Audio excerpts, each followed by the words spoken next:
Бала тілі жүректен шыққан ең шынайы сөз. Кішкентай бүлдіршіндеріміз бейбіт өмірді қалай елестетеді. Өскелең ұрпақтың ізгі ниеті ел ертеңінің жарқын бейнесін қалыптастырады.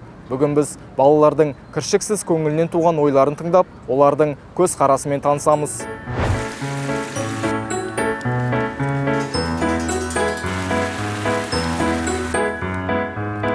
Бейбіт елді қалай елестетесің? Мен бейбіт елде ұшатын машиналар болғанын қалаймын.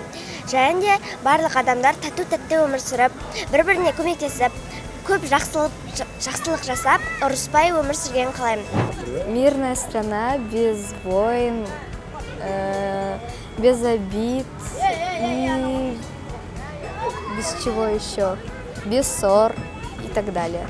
Қазақстанның бостандығы ең бас нәрсе. Біздің ата-бабаларымыз Қазақстанның қорғанысын қалап өте қатты күресті. Бейбіт ел деген ең жақсы нәрсе. Бейбіт елде адамдар ұрыспау керек, тату-тәтті болу керек. Бейбіт елде адамдар соғыспаса екен, тату-тәтті өмір сүрсе екен, бір-бірімен ұрыспай жүрсе екен. Адамдарға тиісу, адамдардан буллинг жасау, сондайлар жоқ елді бейбіт ел деп атаймыз. Осы бейбіт елде адамдар бір-бірімен тату-тәтті, адал болу керек. Осы әлемдеріміз өте көркейе берсін, үсіп дамып келе берсін. Болды.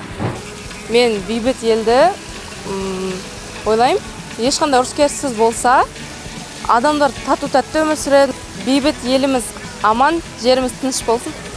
Бейбіт елді ынтымақ, бірлік, бәрін елестетуге болады. Мысалы, адамдар өз-өзімен тату болған, құрмет, сыйластық білдіру керек.